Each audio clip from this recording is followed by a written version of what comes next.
this time we are grateful to work, live, and learn on the traditional territory of Treaty 8. We'll start with the adoption of the agenda. Is there any additions or deletions? Councillor Danaka. I'd like to add discussion on Pride Month. Okay. It is time sensitive because it is in the middle of the month. That's so we can add something along those. Would probably be under new business. So 8.2.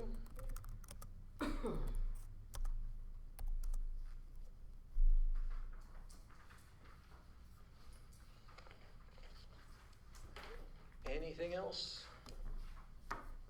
Seeing none, can I get a motion to adopt with that one addition? Councillor Wakel. As amended. All in favor? Carried. All right. We don't have any scheduled delegations, so we'll look for public delegations. And Carol, come on up.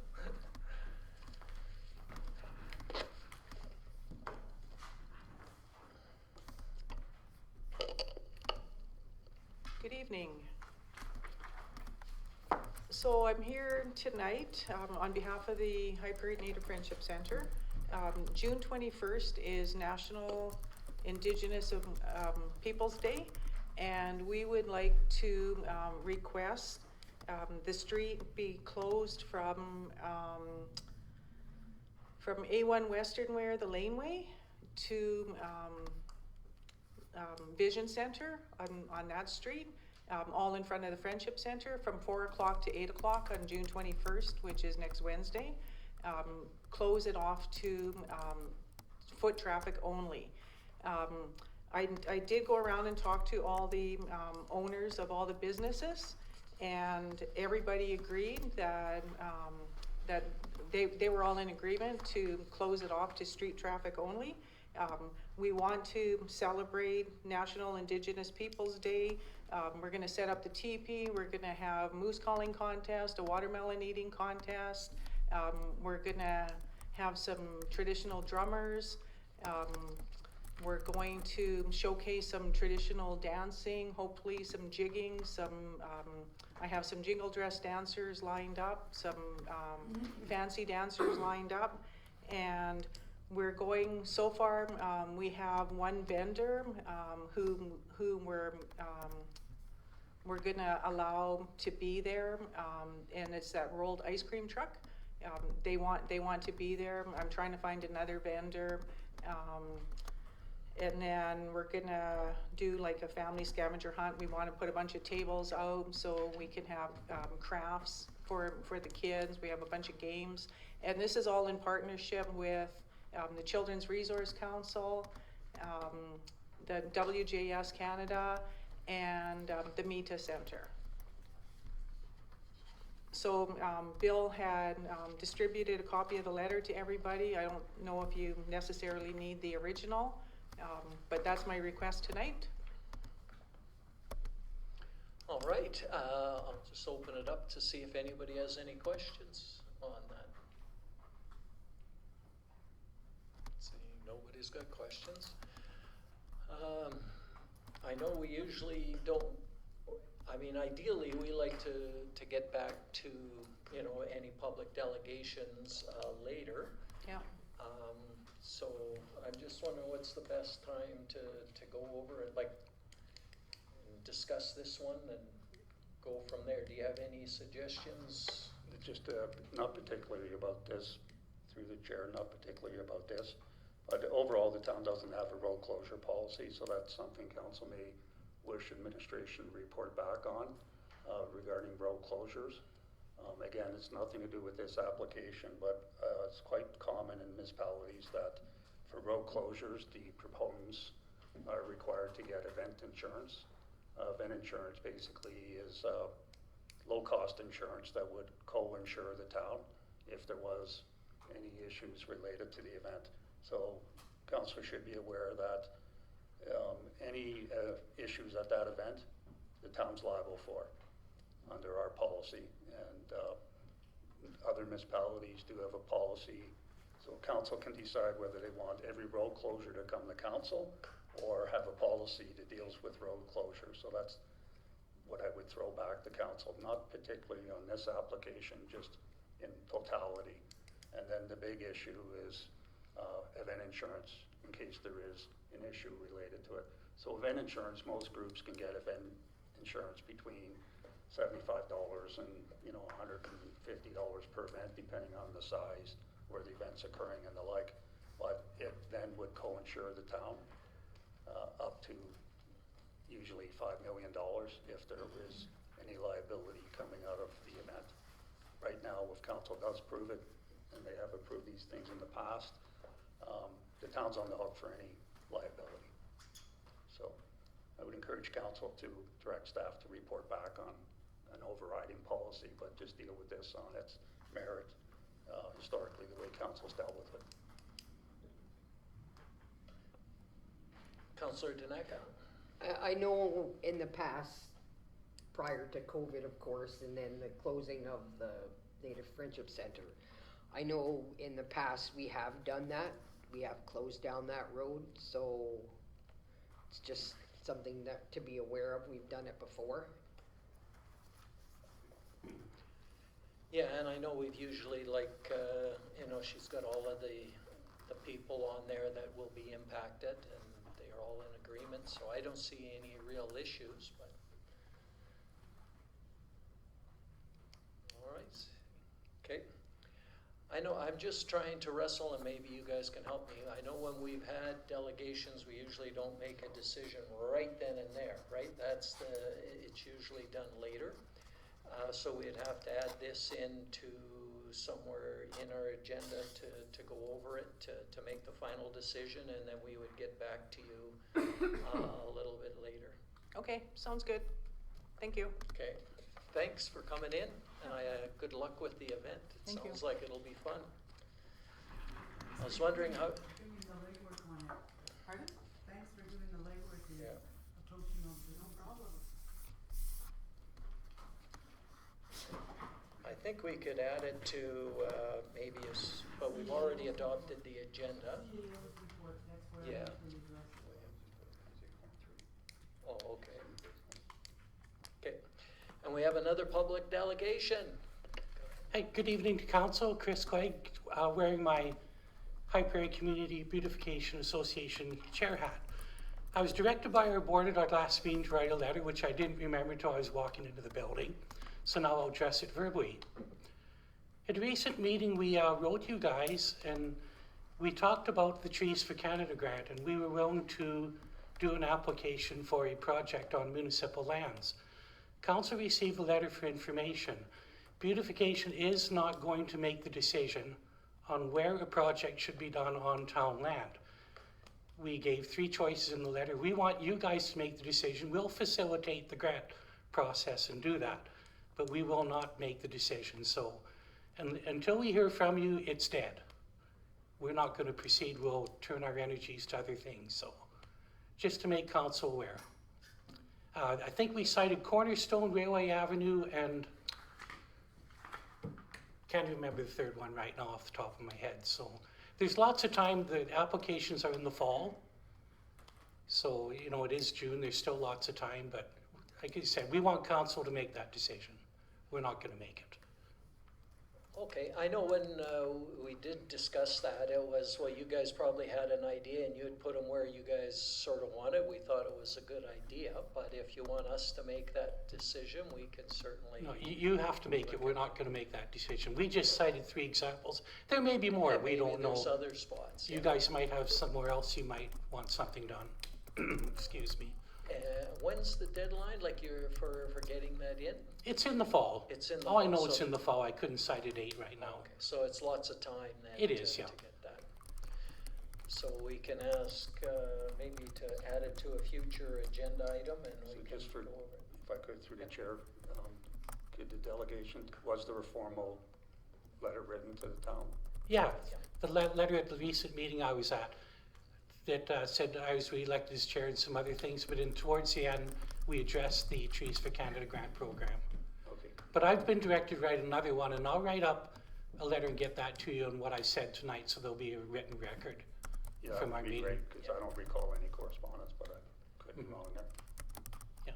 Okay, thanks. All right, thank you.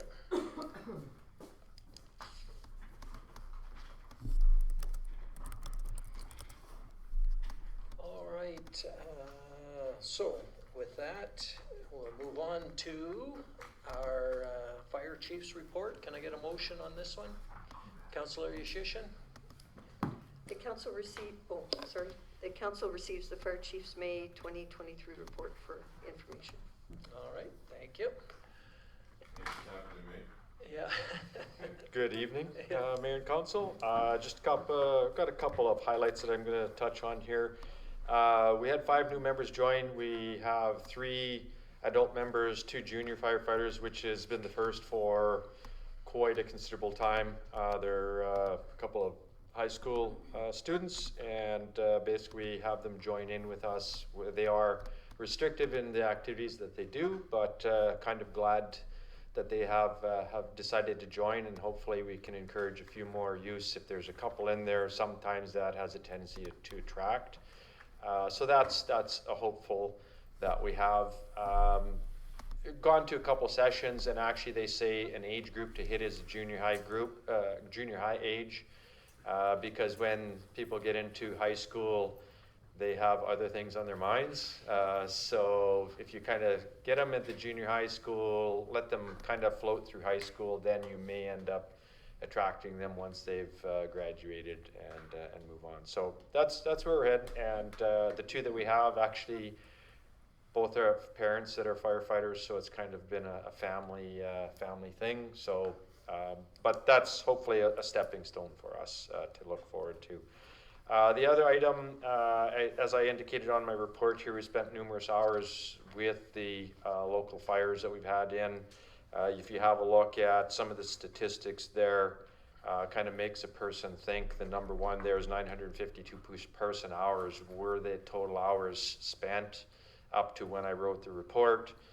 So in 2 weeks, we amassed 952 hours, and in retrospect to that, on an average year, I checked our stats were about 1,300 to 1,400 hours. So we've essentially almost we did well over half in 2 weeks of the typical hours that we had. So our members, as well as the county folks, were basically tasked out quite a lot. So a lot of work has gone in the last month.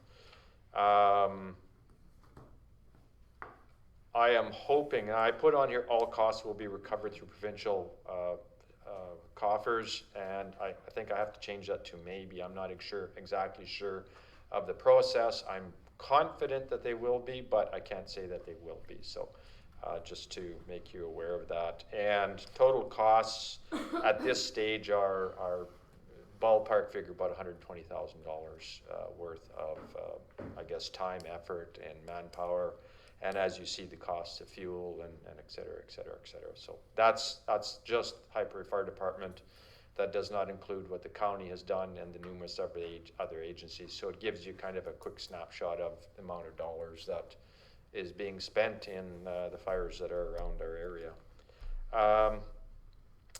Couple of, I guess, highlights. Had some members participate in the EW Pratt Grad Parade. They had front truck and back truck this past weekend, and seemed to go over well. And we are coordinating with the Elks Association to make sure that the rodeo parade goes as planned. I've had a couple of inquiries about it, and basically it's not the fire department that determines the route and all that. We go under the direction of the Elks. So it's the Elks that we are basically running under. So. And the parade route has been posted on Facebook a couple of times, so if people are wanting to see it, it is available on the internet there.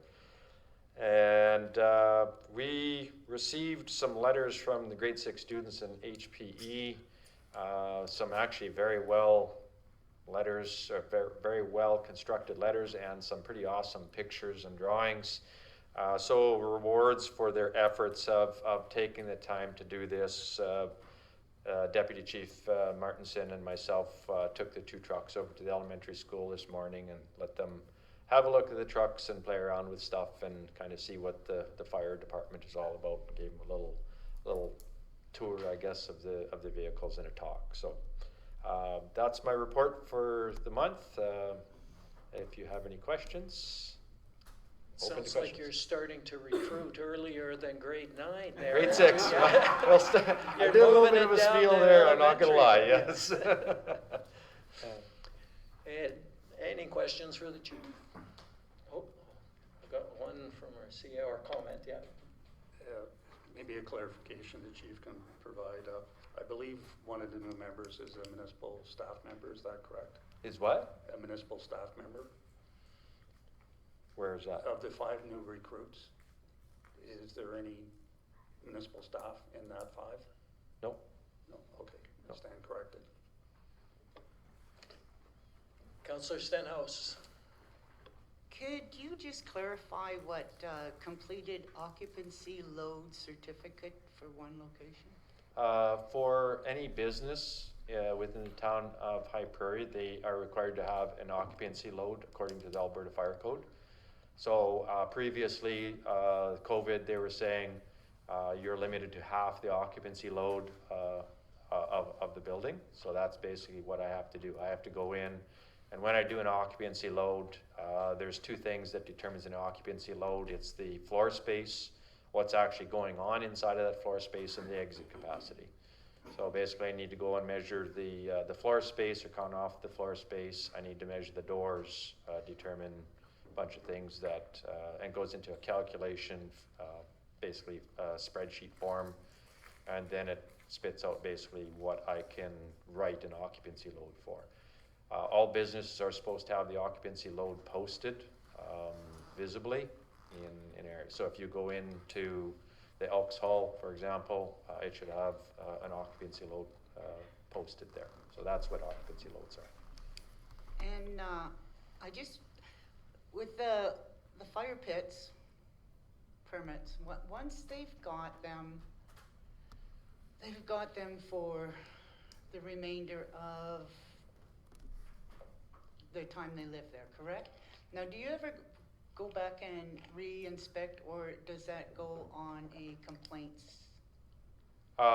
Once they've got the permit inspected, it is for lifetime, as long as they don't move it, as long as the owner doesn't change or the property obviously changes hands.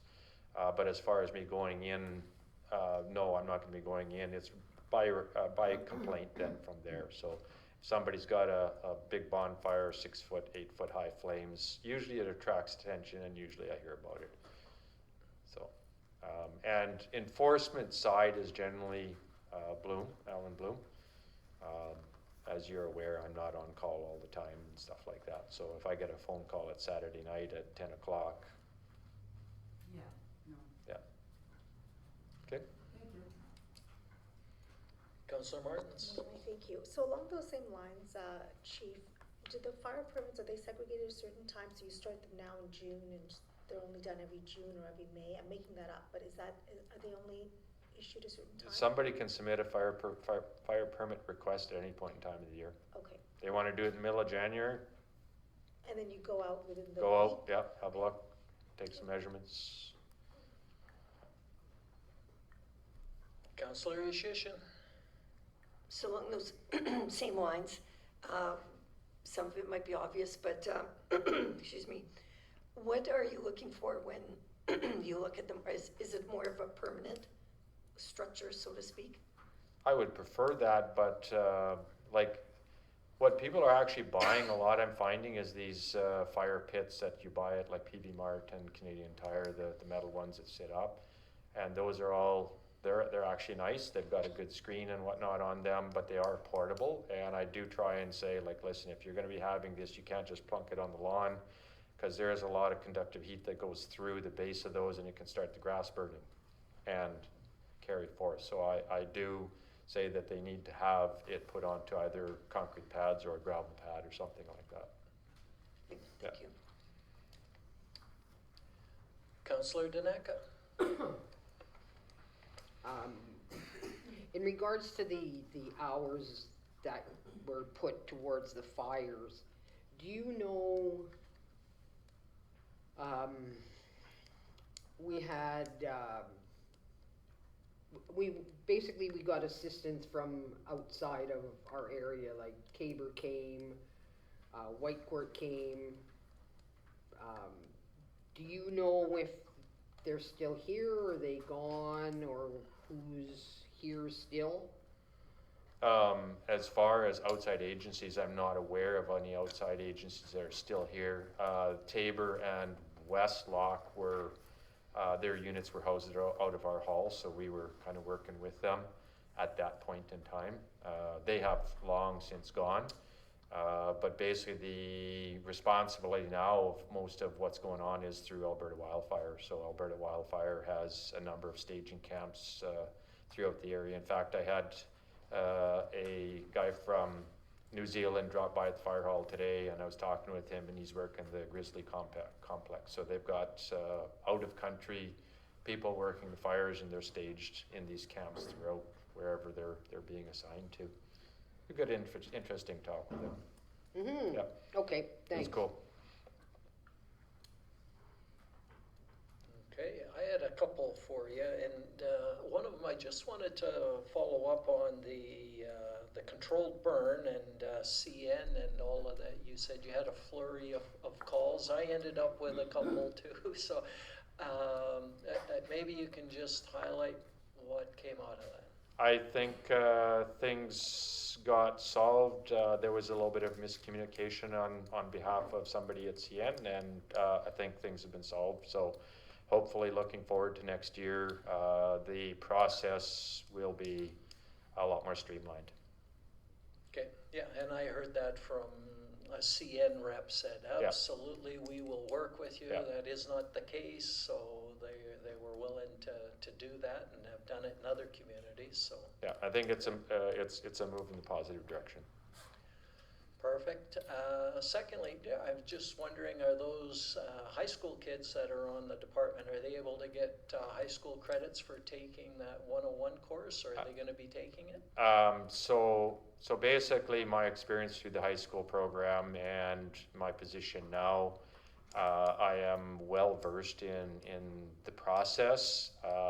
In order for them to earn credits, they actually need to take the 1001 program. At this stage of the game, it's not viable. We're actually we've already started the 1001 program with our full-time members. So potentially next year or the year following, if they're still sticking with it, we can run them through the 1001 program and get those credits. They also have options of signing up as work experience and getting work experience credits instead of going through the 1001 program kind of thing. So I have all kinds of options available for the students. I've kind of had that conversation with them, so I'll be making sure that they benefit in some way, shape, or form for what they're doing. So yes, it will be looked after. Perfect. All right, and I don't see anything else, so thank you again for coming in. Thank you. From there.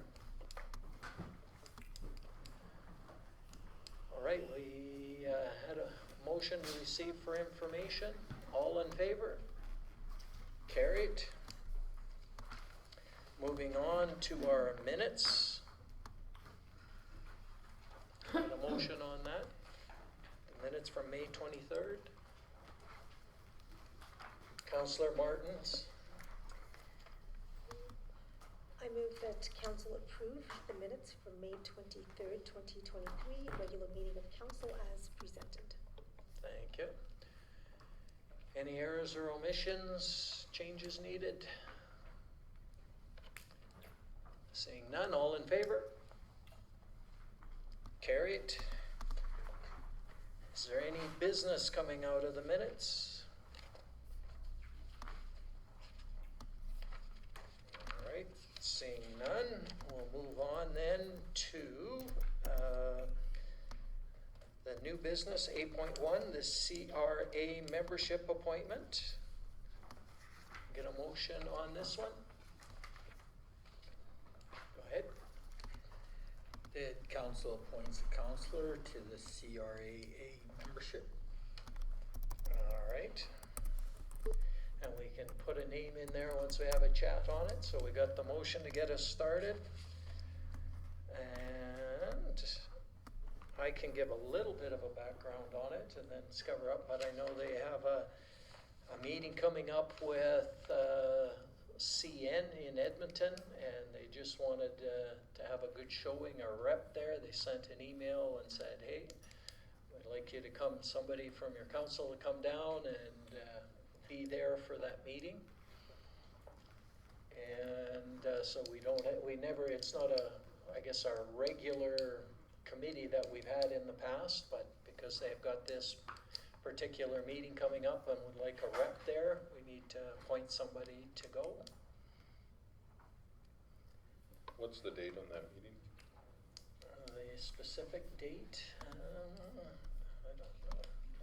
I remember seeing the email about it, but I could through the Yep. chair. There was multiple dates, and members are being canvassed to see what's the most suitable date, and once that date's known, but it's targeting, I believe it's the 18th or 19th of August.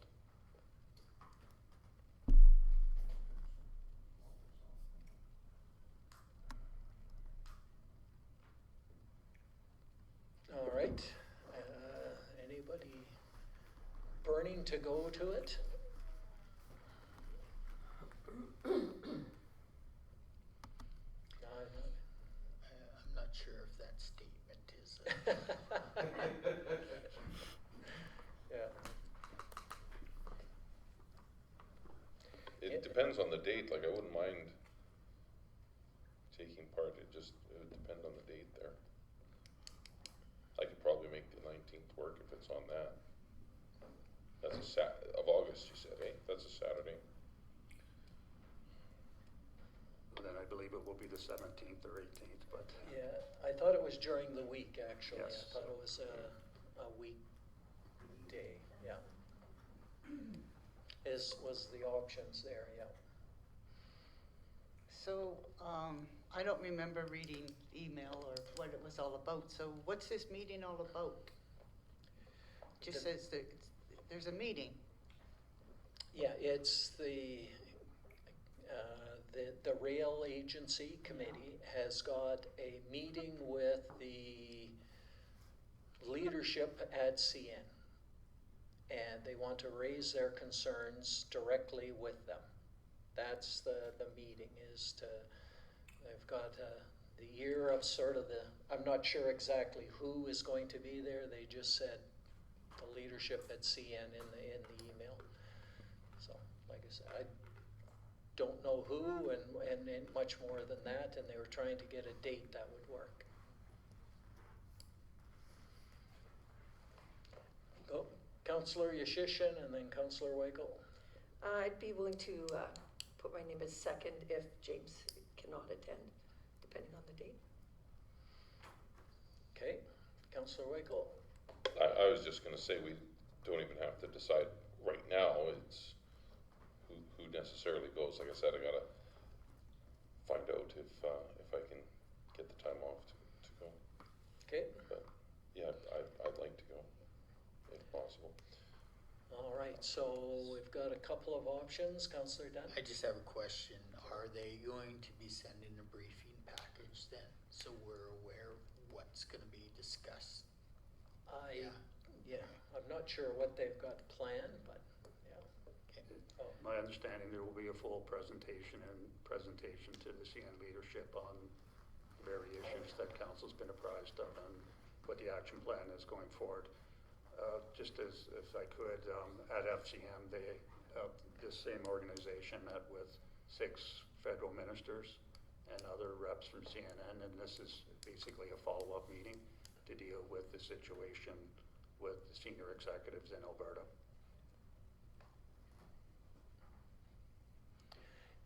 So we have a couple of people that are able or not necessarily able, but that are interested in going. Can you do a friendly amendment to your motion? I sure can. The council appoints Councillor Waco and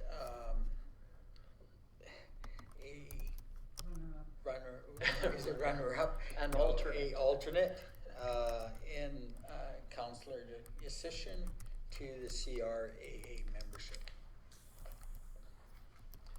All right, any questions on that? Yeah, I don't like that. I don't like that motion. I thought, he was gonna say to attend this meeting, not as the membership. Cause we really, so are they gonna be permanent people on this committee or what? I don't think it's added to our list. I think it's more to attend this meeting because we haven't got them as an official committee on our committee list. But if there is a few meetings that come up, it is an ad hoc meeting or an ad hoc committee just to deal with this one issue. And hopefully this issue gets resolved in August. So we could, I mean, I don't see an issue with changing that to, you know, to attend the meeting. Yeah. I don't know, Joe, are you all right with that? Okay. All right, anything else before we vote? All in favor? Opposed? All right. I'll go to 8.2, which Pride Month. Councillor Danaka, I'll turn it over to you. Do we need a motion? What, sure, start us off with a motion. I make a motion that council discuss Pride Month. All right. So with that, take it away. The month of June has traditionally been Pride Month, Gay Pride Month, whatever you want to call it. I had a couple citizens reach out to me and ask if the town has ever done anything to acknowledge Pride Month, and I said, to my knowledge, nothing's ever been done. But I said I would bring it forward to council for a discussion to see if council wanted to acknowledge June as Pride Month. Okay. Floor, any comments on that? Councillor Stenhouse. So would these people be willing to like, present something? Like what are they looking for? They're just looking for an acknowledgement that it's Pride Month. I mean, we don't have a flag that I know of that we can put on the flagpole there. I don't know if anybody in town has one for sale, but they're just looking for just an acknowledgement that June is Pride Month. So like, on the electronic sign announcing June whatever 8th to the 15th is, Well, the whole Yeah. month, the whole Oh. month of June is Pride Month. So at this point, like I said, we don't have a flag that we can fly in, or, you know, to commemorate Pride Month. So our options are limited unless we can get a flag relatively quickly to put on that flagpole and the electronic sign on our website. Just acknowledge that it's Pride Month. yeah, I see what you're saying, but it would be nice if they presented some ideas to us instead of us trying to wing something here. What are they actually looking for? Like, No, they weren't looking for anything. They weren't looking for a parade. They weren't looking for any of that. They just wanted an acknowledgement of June being Pride Month. Or recognition that June is Pride Month. I don't see why we can't put it on the electronic sign. Okay, well, let's see, other thoughts on it? I would agree. I think just putting it on the electronic sign does give some acknowledgement. It's something on there to say, yep. We've never really been asked before, and it's gone without, so doing something like that I think is reasonable.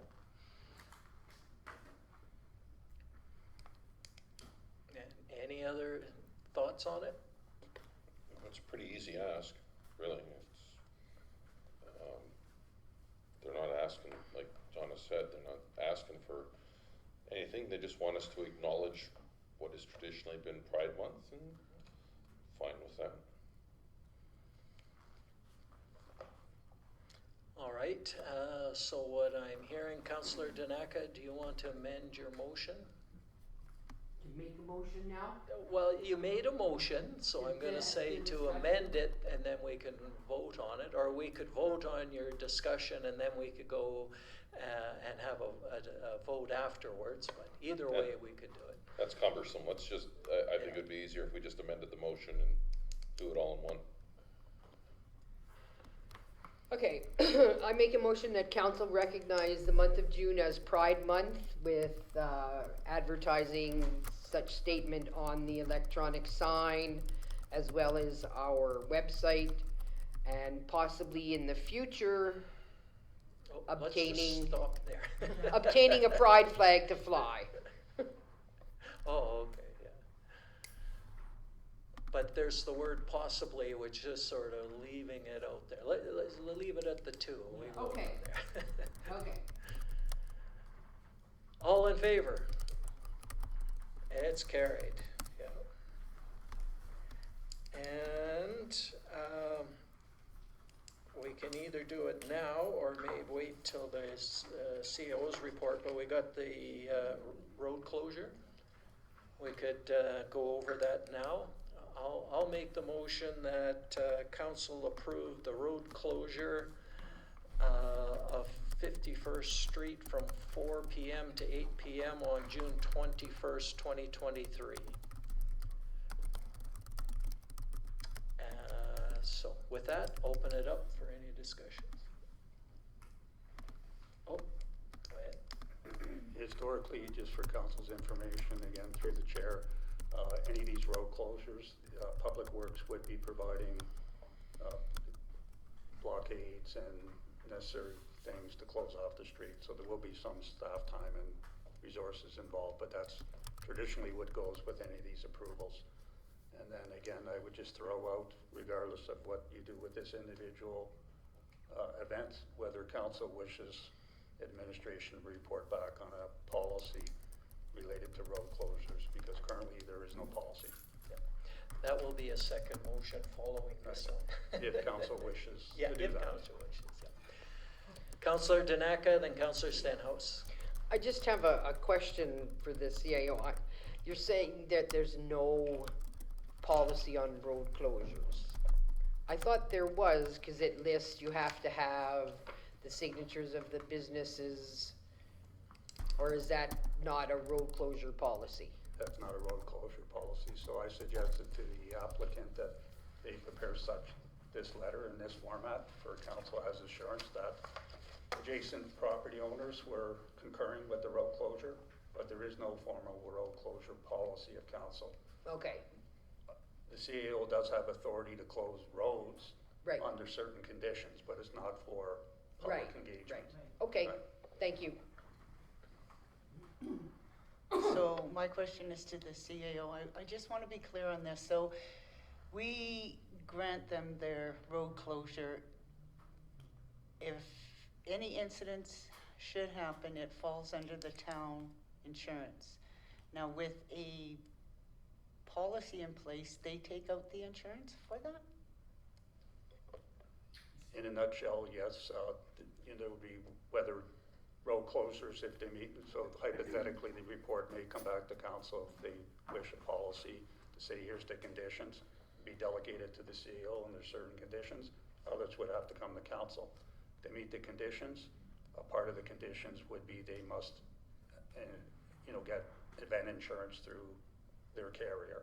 That's quite common. Numerous carriers offer it. If they don't offer it through their own carrier, we can facilitate through our insurer to provide event insurance on their behalf. They would have to pay the premium again. It's, depending on the nature of the event and all that stuff, it's generally like $75 to $150 per event. But then the town would be co-insured, and we would be sharing the liability with the third party.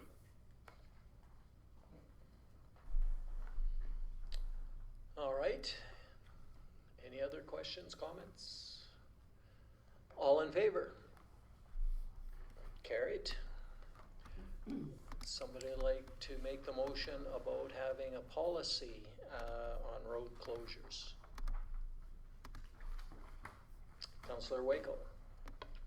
I'll move that administration draft a policy for road closures to present to council at a future date.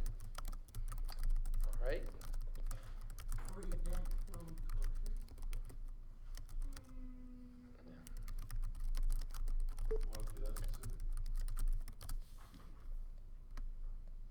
Yeah, event road closures, that works. I'll make that amendment. Okay. Any questions or comments on that? All in favor? Carried. Moving on then to 9.1, can I get a motion on this? Our operating variance?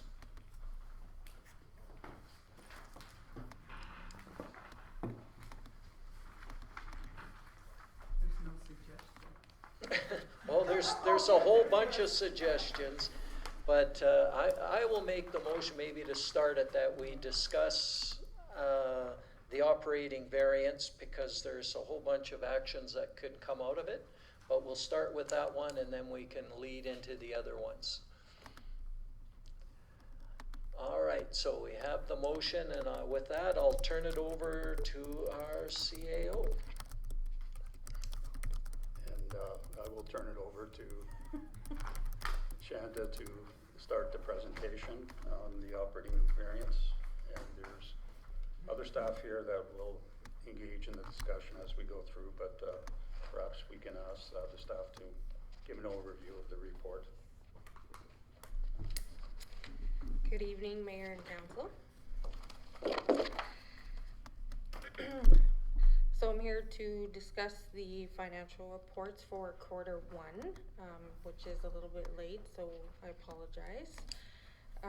So Council receives quarterly financial reports during the year, which is intended to report on the operating results and focus on the expected year-end operating results and the status of the approved 2023 capital projects, and provide other key information for the municipality. So the municipality follows the legislative financial requirements of the MGA, in addition to meeting all policy statements of the Canada Public Sector Accounting Handbook. So quarter two will be as at June 30th and will be reported to council on the July 25th meeting. So if you wanted to go to page 17, which is your Appendix A, you can see there that we have a projected year-end variance of 3.1 surplus. 3.1% surplus, sorry. Which is mainly due to, you'll see the 80,000 there for increased interest earnings.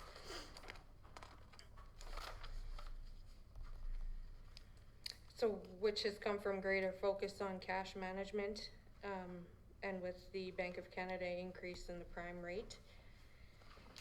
And then another big variance is the ongoing vacancies within the organization. And then there's just some minor expenditure variances. So on that report, you'll see budget as of April 30th. So that's the budget basically broken down into the 12 months. So from January to April, that would be your budget. And so the next is the actual at April 30th with the variance.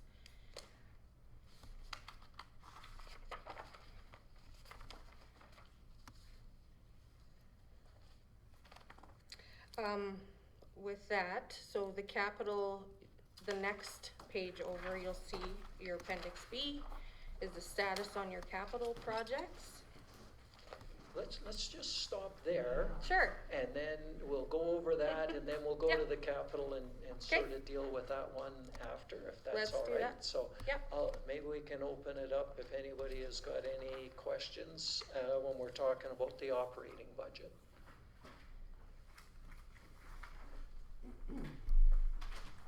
So just so I'm clear, with the budget as of April 30th is just taking 1/12 of the budget and, or, for every month and dividing it by 12, putting it in. Basically, yeah.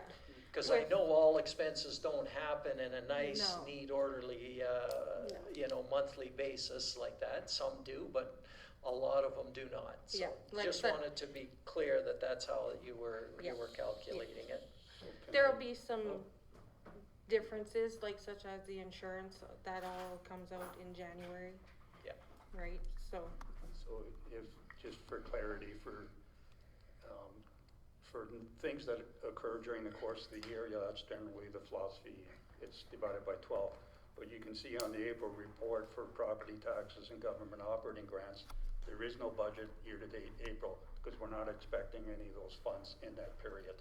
So they're all shown in different months. And as the staff has alluded to, other items such as insurance, if we know that certain expenditures like winter control, buying sand and salt and those type of items, they've been prorated differently than across the board. Again, this is the first cut of this presentation to council. Shanda will be working with all the operational managers over the next quarters to refine how the year-to-date budgets will be established. So we had discussions at our leadership meeting. We will be providing each of the managers historical ratios of what months they spent, what percentage of their budgets. So this will be refined on a go-forward basis. So it's not everything divided by 12. There has been specific fine-tuning done to the year-to-date budget. That being said, there will always be variances on month to month. We thought we were going to do this job in May. It's been postponed. We didn't get the material yet. There'll always be those monthly variances. So that's why the report focuses on the projection to year end. Like any projection, we're starting off fairly conservative. So we're saying right now, minimum, we're gonna have a $369,000 surplus. You'll see that number will change as results go. So for instance, we had 5 staff vacancies predominantly for the first quarter. In the last week, we've hired 2 additional staff. So that will mitigate the variance to year end. That's been built into the year-end forecast, but there may be further staff turnover. So it's a dynamic report, and we'll be updating it every quarter to council. Okay, thank you. Any other questions on this report? So, yeah. Oh, Councillor Stenhouse? So we're 3 months into this budget. And our professional fees are already over 42,000.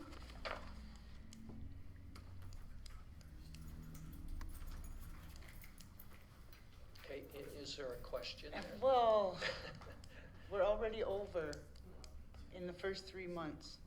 So perhaps I can address that. You can see the year-end projection is projecting a surplus at the end of the year.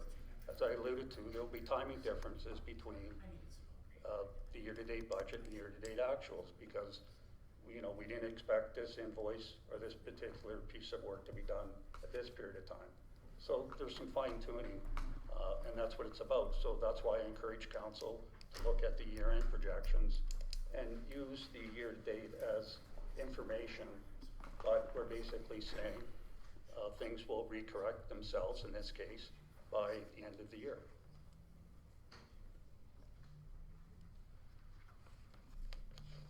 Does that answer your question?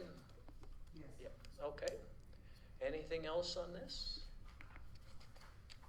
All right, I think we're ready to move on to the capital projects. To date, all the capital projects are within budget, with two projects, 52nd Ave and the Lagoon Outfall, showing some savings totaling 416,000. Given the construction season is just underway, future reports will give a better indication of how the projects are tracking. So with that, I will put it over to Bill or the CIO to speak to the rest of the capital. I was gonna push it back to you. Again, could you just go through what the format of the report is? Yeah. Just explain the titles for council's absolute and what the interpretation should be. Yep, so we've got a project start date and anticipated end date. Of course, things can always change.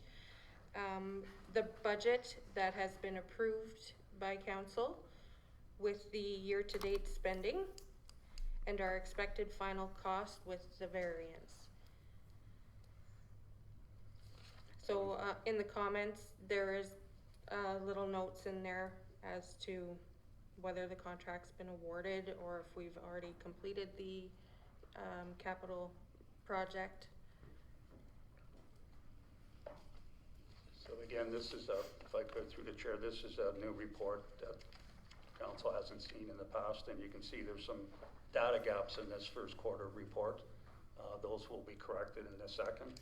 So all the projects should have an expected final year cost, except lift station number 3, which won't be proceeding because we haven't at this point, because there has been no provincial funding approved, and that was conditional on provincial funding. Shanda will be working with each of the managers to improve the comments on the project and especially the expected year-end cost. So some of them we've got a better handle on than other projects, but most of the projects, as you can see, have come under budget. So there's some that don't have any expected year-end cost, like the server. It's to be determined. I'll use this as an example just for illustrative purposes. We're just transitioning to a new IT vendor. We're not going to be buying any equipment till their onboarding process is finished, and we reevaluate what size server we need. So there's work being done that will predicate whether we actually spend this money by year end or not. But if you don't see a negative variance here, that basically means these projects should be coming in under budget. And totality right now, we're estimating roughly $490,000 under expenditure in the totality of the capital program.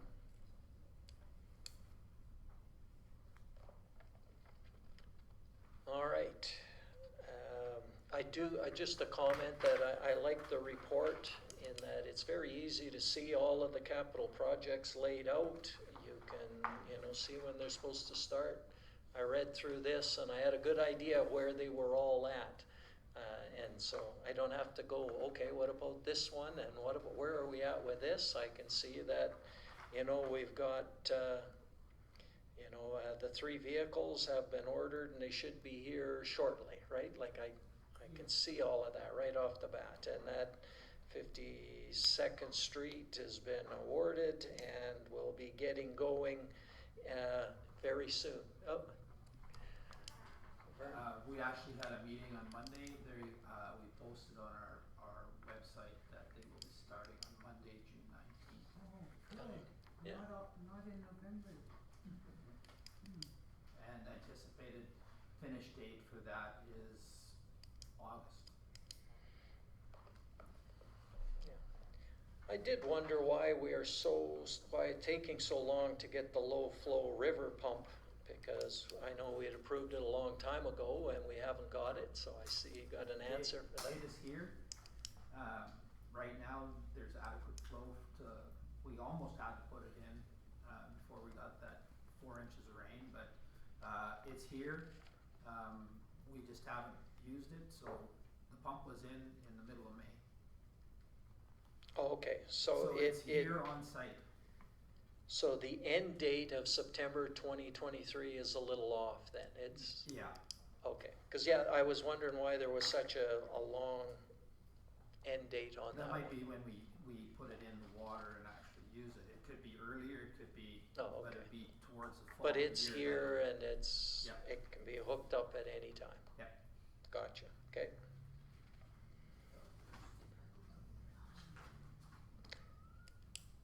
Okay, any other questions on these capital project lists? And then we'll get, well, before we get the question, Vern's got one other comment he wants to make there, so go I ahead. also, in Monday's meeting, we found that the Lagoon River outfall will be done in the latter part of summer, early September. So we can say September of 2023. Yeah, that's after the agenda actually came out that we Yeah. found this information. That's the dredging of it? Not the, Nope. not the dredging, it's the repairs through DRP. From the ice jam that did damage to the outfall out there. Man, I gotta lay off those wicked drugs. Did somebody talk to me about, did we talk about, Doing another, no, never. Okay, anything else specific on this list that you guys have? All right, so, with that, there is some additional things that they want to deal with, some specifics, but I wanted to have a discussion. I made the motion for a discussion. We've had that. And so we'll vote on that. All in favor? Carried. Now, does anybody want to move into some of the specifics, and we can deal with them one at a time, starting with number 1 on page 16. Anybody want to make a motion there? What's a bucket rock? Well, we gotta have the motion and then we'll discuss some of it. Oh, what is it? What's a bucket rock? Bucket truck. oh, A bucket rock, oh, okay, I got you, yeah. Okay, I'll start us off and say that council approve a budget increase of $15,000 for the opportunity purchase capital project, with the additional funding being provided by the unrestricted reserves to acquire a budget truck. Bucket. A bucket truck. Jeez. A budget truck, yeah. There's gotta be a budget truck, though. We wanted budget. Okay, oh, So with that, maybe I'll turn it over. We can get a So highlight of that. through the chair, the highlights are basically, council did have 200, sorry, I better get the right number.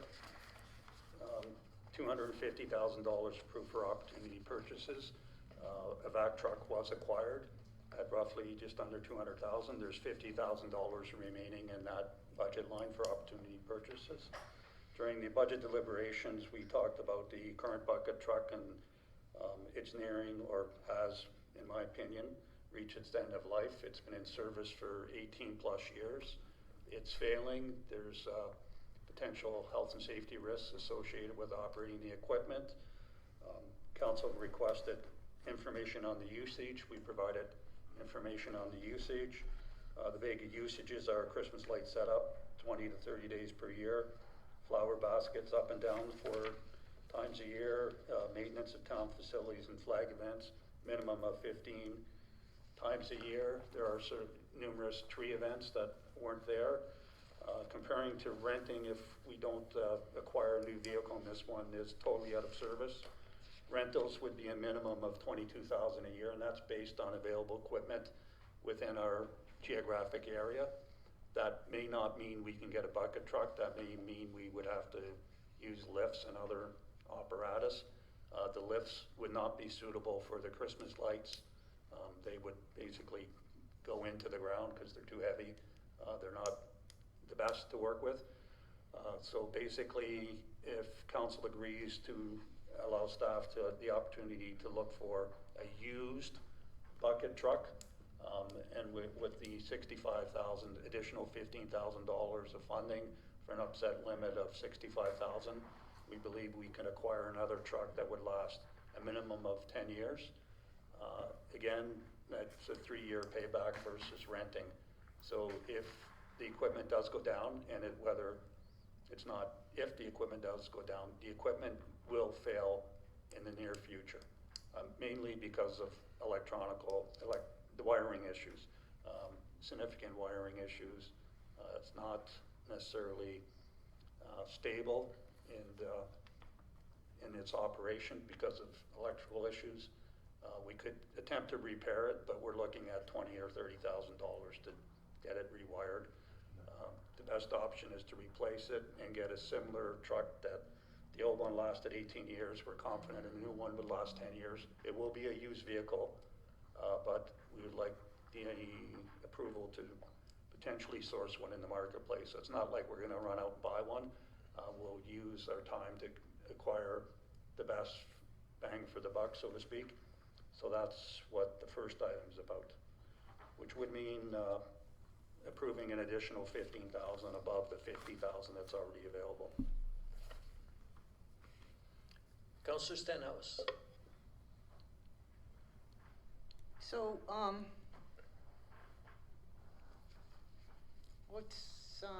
what are the pros and cons of a bucket truck versus a Genie lift? It's really functionality. The Genie lift is going to be mainly on hard surfaces, facilities, buildings, those type of things, doing trees, doing Christmas lights, doing those type of activities. That equipment is not appropriate.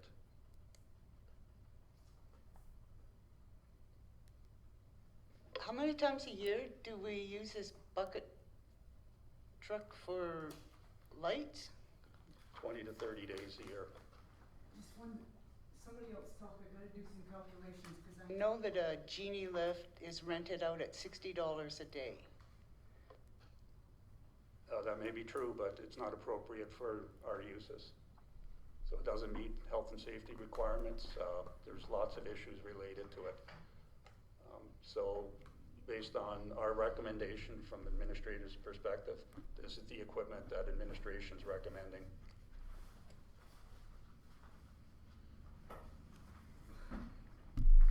But, so during budget deliberations, everyone's wish list was presented to us and we passed that. We overspent on vehicles and all kinds of stuff. And again, we're 3 months into the budget and now we want to buy another motorized vehicle. That's correct, and that was what was discussed during budget deliberations. Just a correction, we're not overspent on our vehicle acquisitions. During the budget deliberations, council asked that I report back on this issue. This is the report back.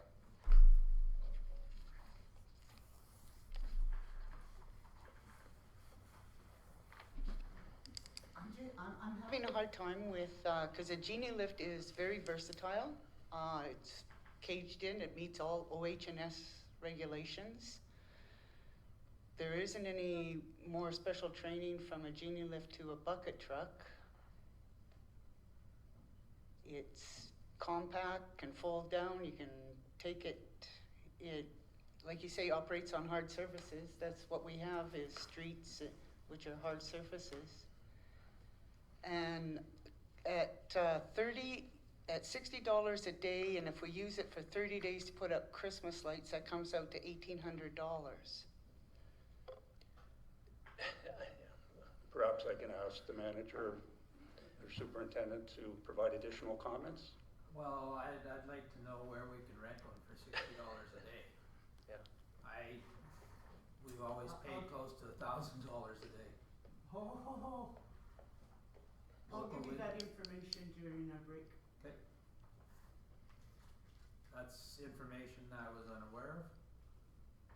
Because Just as an example, we did rent one locally to do certain Christmas lights last year, and council's very well aware that the beautification committee was billed $800 for that rental for 2 days. For a bucket truck or a Genie lift? For just a lift. a lift. Yeah. The So- difference when we need a tow truck versus a crane. Anyways, not to be argumentative, Yeah. but this is the recommendation of administration. Okay, any other questions or comments on this? Go ahead. So Councillor. really, not being in the equipment business, a genie, a genie lift versus a bucket truck, are they different in terms of cost? So let's say you looked for a used genie truck, what would that cost versus the 50 or 65? The big differential is mobility. You have a motorized vehicle that can maneuver around the streets, around the town, can be there efficiently. This other apparatus would be very time consuming to get from point A to point B. It's not something I would recommend that staff maneuver in urban streets. It's not a licensed vehicle to be on the roadways.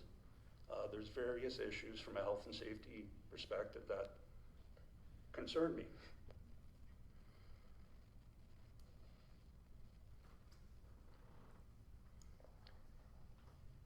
Yeah, I mean, genie lifts, I was just gonna pull up a picture so somebody could see it, yeah, but, and they come in all different sizes and shapes also, from little ones to quite big ones, but, the general principle with them is that they are, as was mentioned, very, very slow moving, but they are,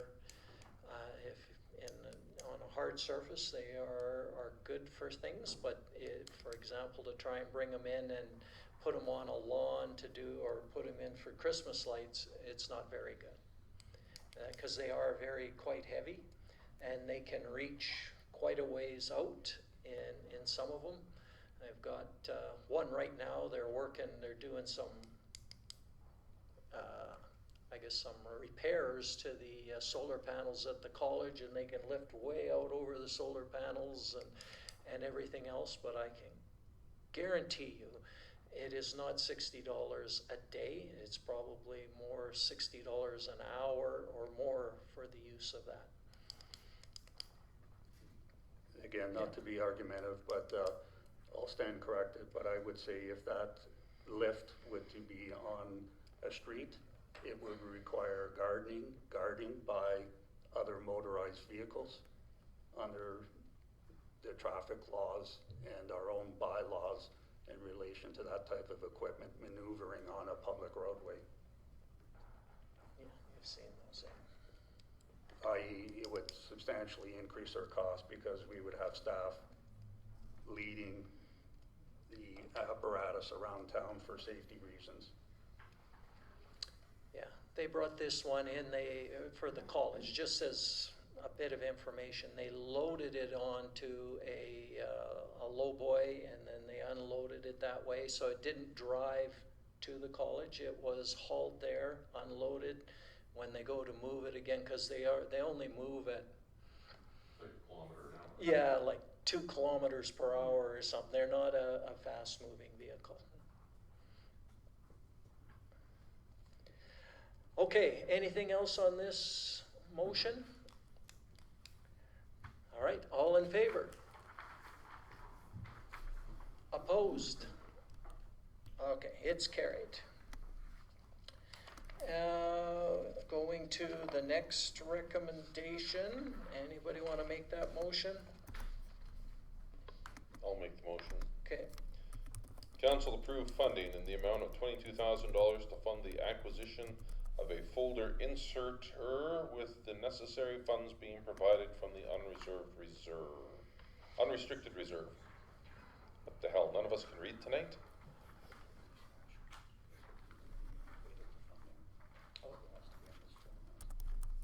yeah, So again, it what's has to the be in folder this insert? format given, yeah, to make sure it's clear. Huh? But we're making that motion. A what? Yeah, could you? Yeah, I read it because right. I don't understand the language.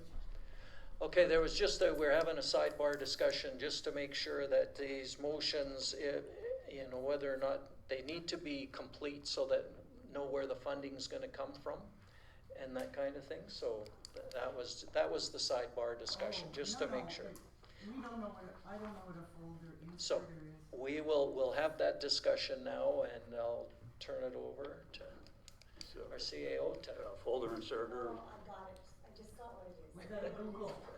So basically, if you're doing inserts, like utility bills, for instance, when you get your utility bill, there will be an insert there regarding the town's newsletter. So all those are folded and inserted into the envelopes, not hand-driven. Our current folder inserter is 12 years old. This piece of equipment was acquired. There was no reserve money put away for the replacement of that equipment. We're having significant issues with our current folder and sorter. So all the tax bills were hand sorted and hand stuffed into the envelope by 4 staff over a period of 2 days. The current machine is not cooperating and parts aren't available. Servicing is out of Grand Prairie. Tax bills had to go out. The machine was down for 4 days. It's fixed and it's down again. The parts aren't available. It's gonna be a nightmare. So the only solution is we buy a new machine or lease one. Leasing is significantly more costly than purchasing. Or we can have staff continue to do it manually, which will mean staff will be stuffing envelopes. All 4 office staff will be stuffing envelopes 2 to 3 days a month or incurring overtime. So it's unfortunate that it's coming forward at this period of time, but again, the payback is estimated, again, under 3 years. It's not a very useful use of staff time to do this. Staff will be having paper cuts and the like if you're stuffing the 1,200 utility bills with inserts. It's not a fun game. Kelly seems to love it though, but I don't know, I caught the look from both Shanda and Callie there, and I would urge council to quickly pass this before they throw something at us. okay, any other questions, comments on this? All right, all in favor? Opposed? All right, it's carried. Number 3, anybody? Oh, sorry. again, council approved this wording. Yes, we did approve that wording. Like that was what was read for the motion for number 2. Oh, was, okay, sorry, I missed that. Yep. Pay attention when I'm talking. Okay, Yeah, sorry. we've been, the 2 have been exactly as written, except I made one little boo-boo on project truck versus bucket truck, but other than that, they've been the same. Number 3, anybody like to make that motion? Councillor Dunn. The council moved the water treatment plant status from and conditional approval to approved status with a project budget of $3,135,000 and project funding sources to be $1,908,588, Alberta Wastewater Partnership, and $1,226,412 unrestricted reserve from the town. All right. Say it again, Matt. Yeah. I'll let our CEO give us the highlights of this, and then we can ask questions. In November of 2022, November 22nd, 2022, council approved the administration to apply for this grant. Council was advised that the grant has now been approved by the province. Funding's in place, the grant has been approved. We're just looking to move the status of the project now from conditional project to a ready-to-go project. So i.e. it hasn't been formally adopted in the budget as an approved project, and that's what this motion is attempting to do. So my question is that my understanding is it's got to be approved to get that grant, right? It can't be a conditional one on the grant, and that's what our original motion said. Is that right? Until the grant was, the province gave authority or gave confirmation that they were funding the project. Yeah. The project was on hold. Yeah. So it is, we've got the funding. This money would not come from the 2023 capital budget, because we're not gonna get started on this year. It would be something that would be starting in 2024 and has to be done by 2025. The project would be commencing in 2023. So there would be planning, tender documentation and the like. So it would be a 223 project. It likely will, it would carry over to 224 and potentially 225. We don't know that yet. But there's extensive upgrades that would be required, but the project, in essence, is starting this year. So my question then is, how would we put out a tender for this amount that quickly? Like it We may just- not be putting out a tender, but we need the authority for the total project. We may not need to fund it all this year, but in order to move the project forward, it's like any major capital project that may be approved. We may only spend 200,000 this year, and then it would be a carry forward project the next year. Council, in approving the grant application, already identified the funding sources, which are identical to what's in this report. So the question is timing of when the money's spent. But I would highly recommend that it be approved in 223. That will allow us to commence the engineering work and other work that's required related to the project. Okay.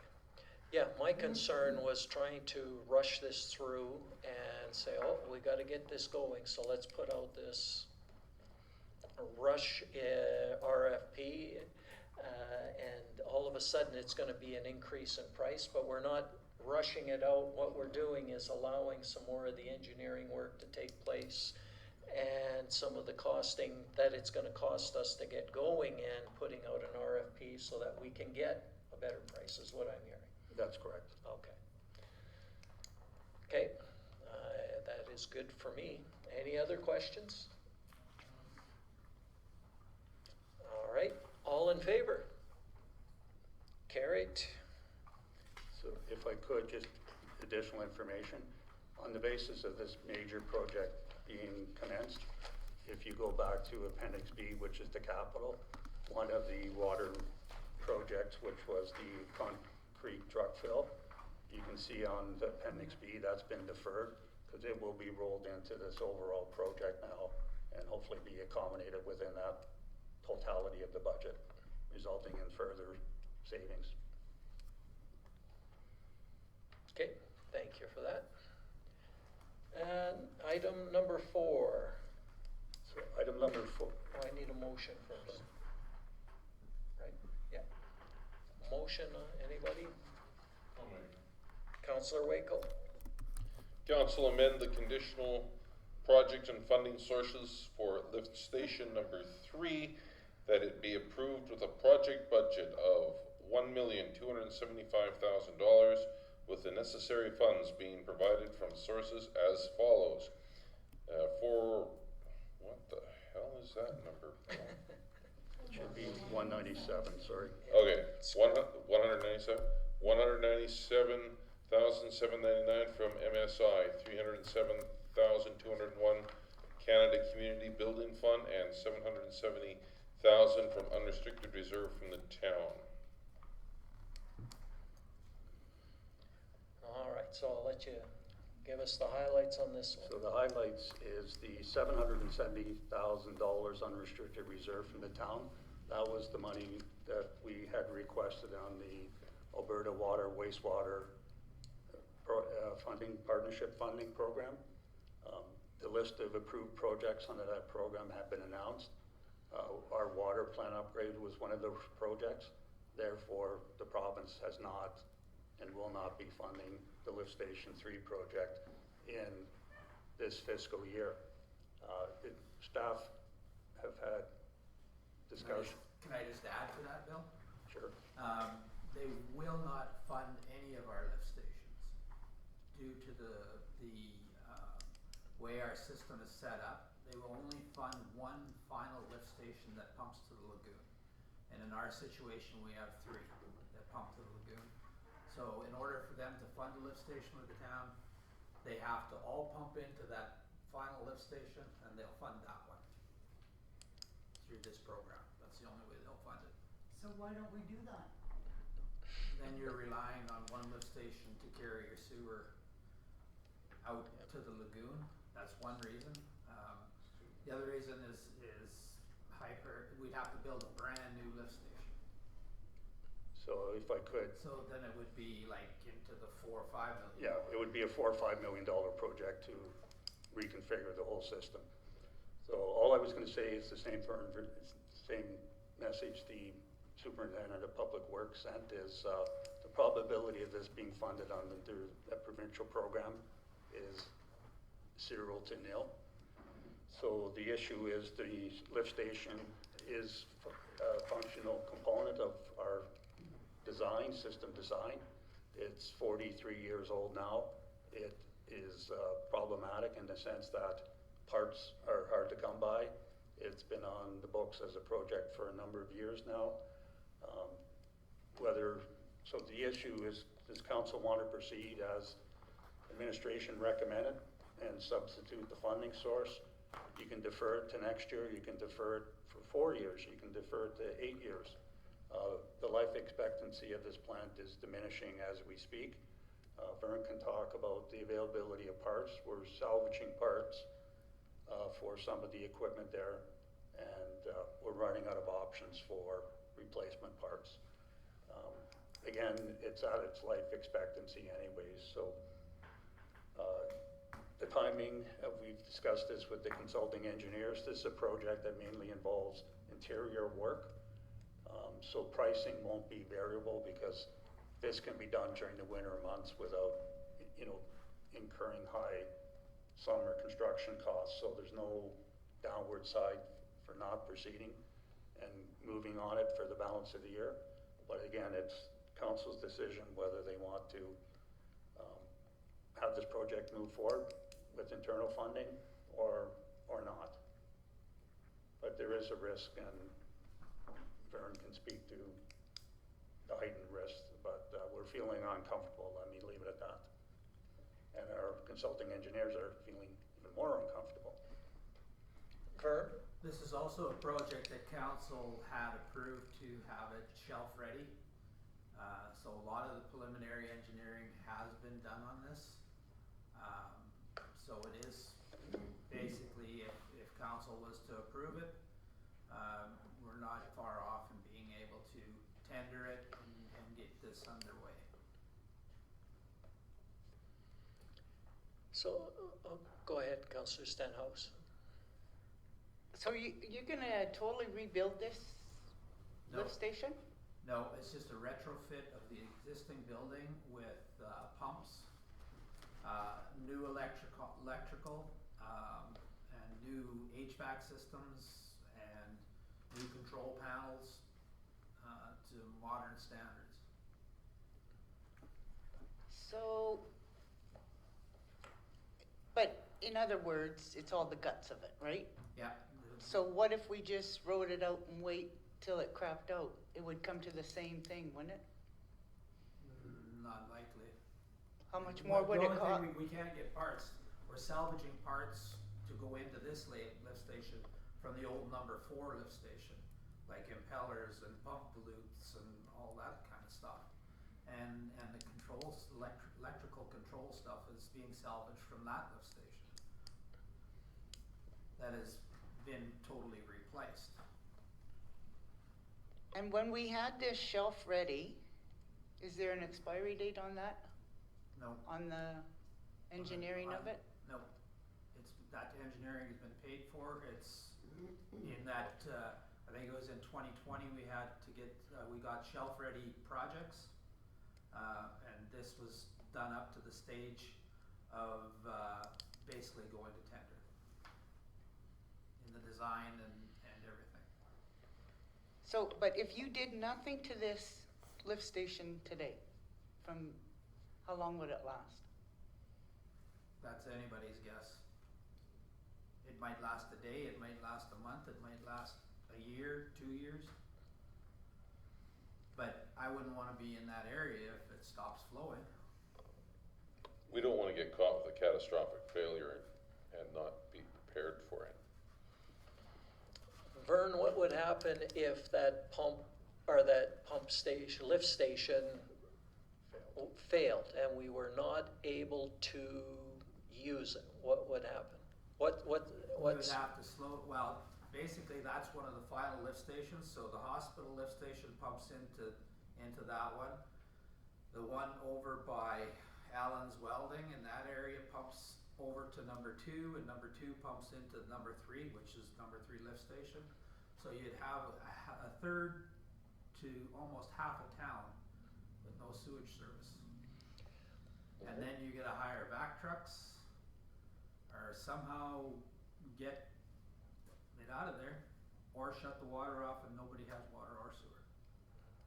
so the plan, if one of those lift stations fails, is basically hauling it by vac trucks out to the lagoon. That would be plan B if something, I'll say catastrophic For short happens. term, yes, until we can try to figure something else out. Yeah. Okay, no, I was just wondering what happens if they fail, a lift station fails. I mean, the obvious thing is it's not moving when it should, but how do you deal with that? Because that's a very real possibility. If it, I mean, even now, it goes out of service for short periods of time. How do you handle The other that? option we would have is to bring in a high volume pump. That would be a temporary solution to pump from that wet well over to number 4 and let number 4 take it. But then you start to overload number 4 with all the sewage that one takes out, right? So it'd be a So- temporary solution. If I could, through the chair, I guess there'll be significant consequences if the unit fails.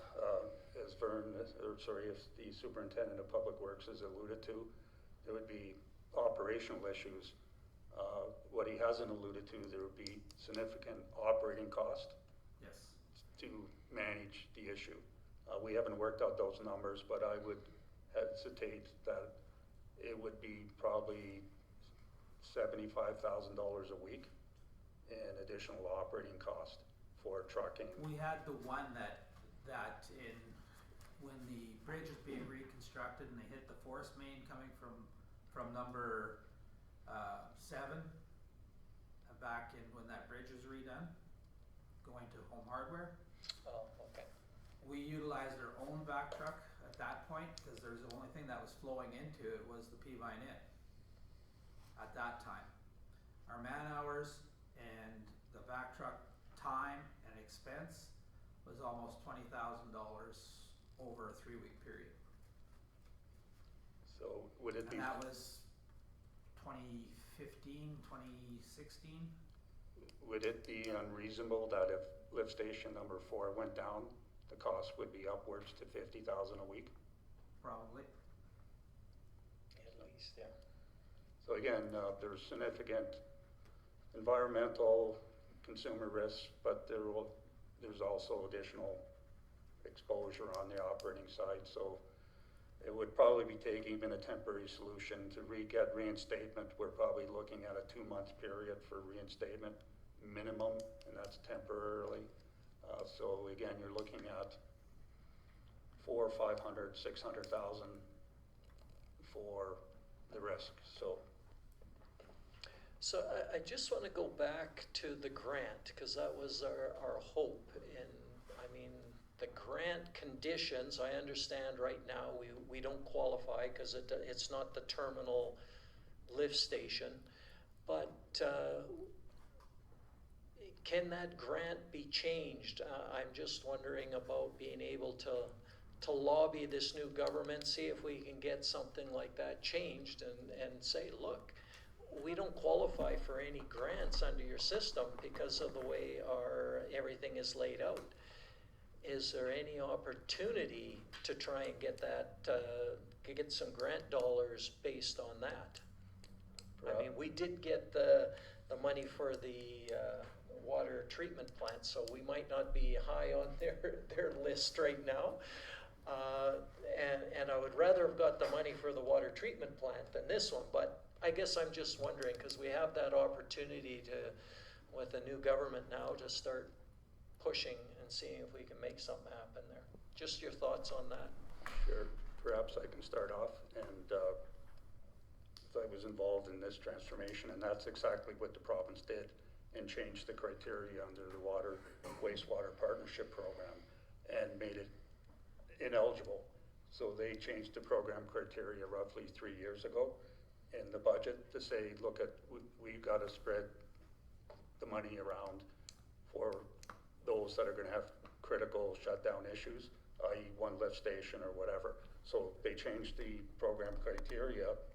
That meant the shelf-ready project would never meet the new program criteria. So we can attempt to re-lobby to ask them to change the rules back, but overall, there's roughly, I think this year they had $680 million of request, and they gave out 30 million. So there is a significant backlog of projects in the province. So, Yeah, we can still lobby regardless, but, yeah, chances of getting it, what I'm hearing, are very, very slim. yes. Yeah. Okay, anything else on this one? So will this be the last? Lift station. The last major lift Well, station, yeah, yeah. yeah, The last major lift station. but, So next year, we'll get kind of like these same figures and say lift station number 2. Number 2's been done. No, but Number 1 is, just handles, the small area over on the southeast corner of town. It's not, a major lift station like this one is. I think we did number 2 and number 5 for around 400,000, between 400,000 and 500,000 when we retrofitted those. And that is the last one, would be number 1 lift station that has not been updated. but we're talking about number 3 right now. Yep. So next year, you'll have number 1 on the list, No. no? If, in the 10-year capital plan, I think it's not till 2027 or 20, something like that. It is a few years out, and I think Yeah. it's 28, 29 in that range, I can't remember. But overall, I think council should be aware that these lift stations, like, they really have a 25-year, 30-year life. And you're gonna see these, again, if you're on council in another 25 years. They will be reappearing. I had one other question. What are we at in our unrestricted surplus budget? What's the dollar figures left in there with all of these other things taken out that we've got accounted? It's roughly 4.1 million. Okay. So that's what's in there. If we, all of these other capital projects, and if we take this one, it would drop, it's 4.1 million at, okay, Unallocated, yes. unallocated. Okay, that's the question. And again, we will be getting 800,000 from the county this year. That hasn't been allocated to any projects, so there will be an additional, you'll see that in maybe the next quarterly report, when the county forks over the money, and that will again be allocated to the reserves. Similarly, we're projecting a $400,000 surplus currently. That would likely be allocated, or at least the administration's recommendation would be allocated to the various reserves at year end. So yeah, I believe my memory's right, our funding sources for the 23 capital budget, sorry, I don't have my binder here, so I'm gonna take a shot in the dark, but I will confirm this. Contributions to reserves, including expected MSI money and Canada Building Fund money, was roughly 2.3 million, and the budget allocated less than half of that out for the 223 capital program. So there was a net positive contribution of over $1 million to the reserves in the 2023 budget. All right, anything else on this one? We have a motion motion to approve the 1.2 for lift station number 3 to move it from conditional to approved for 2023. All in favor? It's carried. And we've got one more and then we'll take a break. What's the one more? Oh, sorry, no, the one, I saw number 5, but this number 5 is just receiving for information, sorry. So that is it. Let's take a 10-minute break and